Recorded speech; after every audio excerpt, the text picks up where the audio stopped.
छाया, मैं कुछ दिनों के लिए दूसरे शहर जा रहा हूँ। आकाश, कुछ दिन पहले तो हम यहाँ शिफ्ट हुए हैं और तुम फिर ऐसे अकेले छोड़कर काम से जा रहे हो। अरे तो नया शहर है, घूम आया करना, और मैं कॉल करता रहूंगा।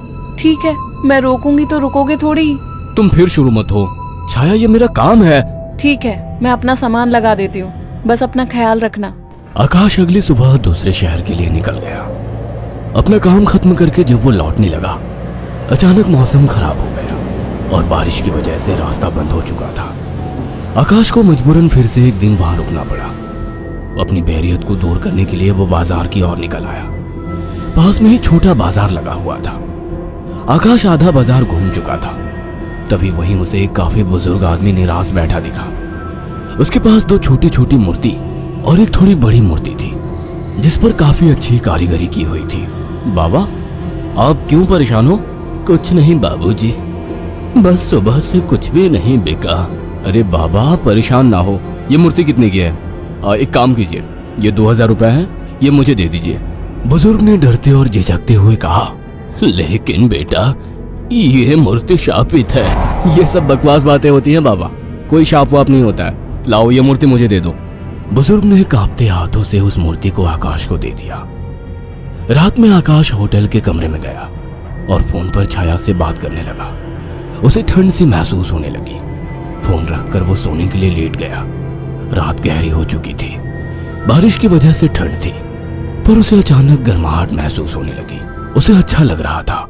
उसे महसूस हुआ जैसे कोई उससे चिपक कर लेटा हो। मीठी सी खुशबू, रेशमी बाल, दूसरे जिस्म की गर्मी, मानो छाया ही उसके पास हो। वो लगातार नींद में किसी के स्पर्श को महसूस कर रहा था। अचानक उसे अपने शरीर पर वजन महसूस हुआ। वो अचानक से उठकर बैठ गया। कमरे में बिल्कुल अंधेरा था। उस रूम की लाइट ऑन की तो देखा कमरा खाली था, कोई नहीं था। कमरा ठंडा था पर उसे पसीना आ रहा था।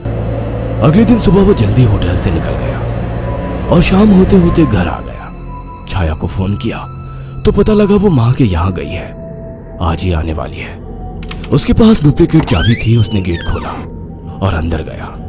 थोड़ी देर बैठने के बाद नहाने चला गया। उसे बाथरूम में जाने के बाद ऐसा लगा बाहर कोई है।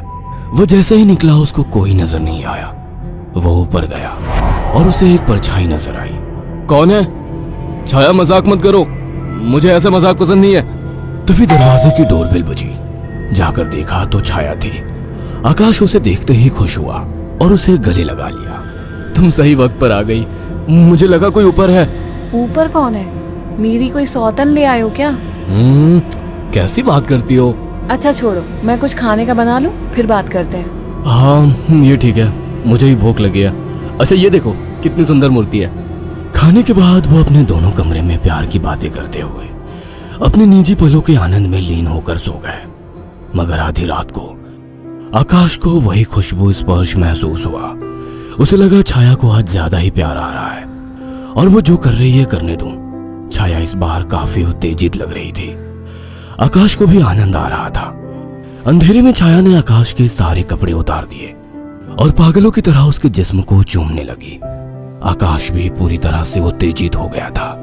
छाया की गरम गरम सांसें आकाश को पूरी तरह से पागल बना दे रही थी और वासना का खेल चरम सीमा तक पहुंच गया। कुछ ही पलों का वासना का वेग लंबी लंबी और गहरी सांसों के बीच शांत हो गया। सुबह आकाश ने देखा छाया जाग चुकी थी। छाया चाय लेकर आकाश के पास आ गई। उठो, चाय पी लो। वह चाय के लिए उठा तो छाया बोल उठी, ये मूर्ति लेकर कब से सोने लगे तुम? अरे ये तो साइड में रखी थी, वहां बिस्तर में कैसे आ गई? आ गई होगी। एनीवे, चलो तैयार हो जाओ, ऑफिस जाओगे ना? लाओ इस मूर्ति को मैं रख देती हूँ। थोड़ी देर बाद छाया कमरे में सफाई करने गई। वो काम में बिजी थी, पर उसे लगा जैसे मूर्ति उसे देख रही है। जैसे उसने मूर्ति की तरफ देखा, मूर्ति अपनी जगह जैसी थी वैसे ही रखी थी। छाया काम खत्म करके कमरे से निकलने को हुई तो अचानक मूर्ति गिर गई। छाया ने पलट के मूर्ति को उठाया। अचानक मूर्ति मुस्कुराई। छाया डर गई और मूर्ति हाथ से छूट गई। डरते डरते उसने मूर्ति को उठाया तो उसने देखा वो सामान्य थी। शैतान मूर्ति डराती है मुझे, ये कहकर उसने मूर्ति को अलमारी में रख दिया। काम खत्म कर छाया नहाने गई और जैसे ही उसने कपड़े उतारे और पानी का नल खोला गर्म पानी उस पर गिरा। वो चिल्ला उठी और बिना कपड़ों के बाहर निकलकर भाग आई। उसके जिस्म पर छाले हो चुके थे। उसने आकाश को फोन किया। आकाश तुरंत चला आया और उसको अस्पताल ले गया। आकाश ने ऑफिस से कुछ दिन की छुट्टी ले ली। छाया, ये सब कैसे हुआ? पता नहीं, नल से गर्म पानी अचानक निकला। मुझे सब अजीब सा लग रहा है, मानो मुझे कोई देख रहा हो। तुम आराम करो, मैं कुछ खाने को लेकर आता हूँ। छाया लेटी हुई थी। अचानक उसने ध्यान दिया, मूर्ति उसकी ही तरफ घूर रही थी। अचानक उसे याद आया कि मूर्ति को तो उसने अलमारी में रख दिया था। अचानक वो मूर्ति हिलने लगी। छाया चीख उठी। आकाश दौड़ता हुआ आया। क्या हुआ? ये मूर्ति अभी खुद चली थी। तुम्हारा वहम होगा छाया। मगर रात को आकाश को फिर से चुंबन के स्पर्श महसूस हुए। वो नींद में था और चाह के आंखें नहीं खोल पा रहा था, परंतु आकाश को चुंबन के स्पर्श उत्तेजित कर रहे थे। उसके मुंह से आवाजें निकल रही थी। अचानक छाया की आंख खुल गई और उसने जो देखा वो हैरान रह गई। उसने देखा कि एक लड़की काली परछाई के रूप में आकाश के कपड़े खोल रही थी और वो देखते ही चिल्लाने लगी, आकाश, वो काली परछाई!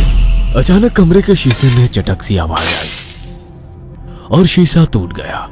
आकाश उठकर बैठ गया। ये शीशा कैसे टूटा और तुम चिल्लाई क्यों? आकाश, वो कोई काली आत्मा थी। मैंने अभी देखा, वो तुम्हारे साथ संबंध बना रही थी। क्या तुम्हें बिल्कुल पता नहीं लगा? कौन? क्या कह रही हो? मुझे महसूस तो हुआ, पर मुझे लगा तुम हो। पागल हो क्या? ऐसी हालत में मैं संबंध बनाने की सोचूंगी? आकाश, वो एक काली परछाई थी, पर वो एक लड़की थी। तभी मुझे कल रात को जब ये सब महसूस हुआ तो मुझे कुछ अजीब सा लगा था। मुझे ऐसा होटल में महसूस हुआ कि जैसे मेरे पास कोई तो है। और अगले दिन मैं घर आ गया था। तब से जब भी सोता हूँ ऐसा कुछ होता है। मुझे लगता था कि तुम हो। तभी अचानक दोनों का ध्यान मूर्ति पर गया। आकाश ने तुरंत उस मूर्ति को बाहर फेंक दिया। कुछ दिन बाद छाया पानी पीने के लिए उठी। अचानक उसकी नजर फिर से ड्रेसिंग टेबल पर रखी मूर्ति पर पड़ी। अचानक उस मूर्ति ने काली परछाई का रूप धारण कर लिया। छाया अचानक बेहोश हो गई। कुछ देर बाद उसकी आंखें खुली तो उसे सब सपने जैसा लग रहा था। अचानक वो किचन में चली गई। तभी वहां आकाश आ गया। अरे, पहले ठीक तो हो जाती। मैं तो ठीक हूँ। अच्छा। हाँ, आज तो मुझे एक अलग ही सुबह लग रही है। ओके, अब चलो आराम करो। मैंने तुम्हारे लिए कुछ दिन की छुट्टी ली है। अगर ऐसा है तो मुझे खूब प्यार करो। आज आकाश को छाया कुछ बदली बदली सी लग रही थी।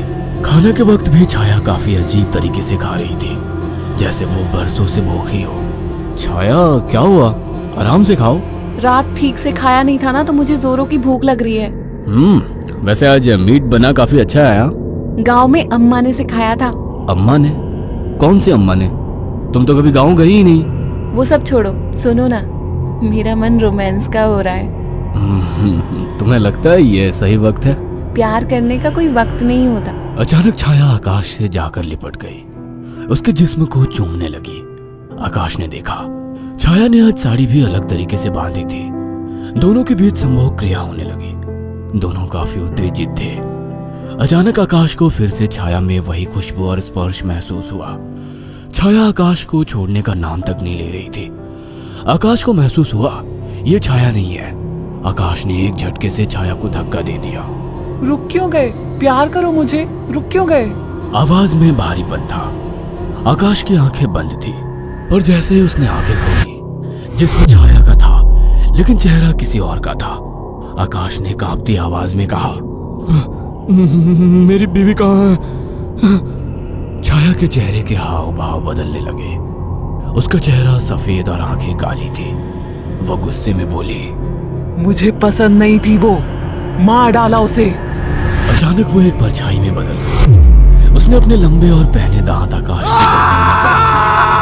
आकाश एक दिल दहला देने वाली चीख के साथ शांत पड़ गया। कुछ दिनों बाद जब घर से बदबू आने लगी तो पड़ोसियों ने पुलिस को बुलाया तो देखा दोनों की लाश बहुत बुरी तरह से कटी पड़ी है और सड़नी शुरू हो चुकी थी। पुलिस को लाशों के पास से वो मूर्ति मिली थी। अगर आपको हमारी ये कहानी पसंद आई हो तो इसे लाइक और शेयर करना ना भूलें। साथ ही ऐसी और नई कहानियों के अपडेट्स पाने के लिए हमारे चैनल अक्षु टीवी को जरूर सब्सक्राइब करें।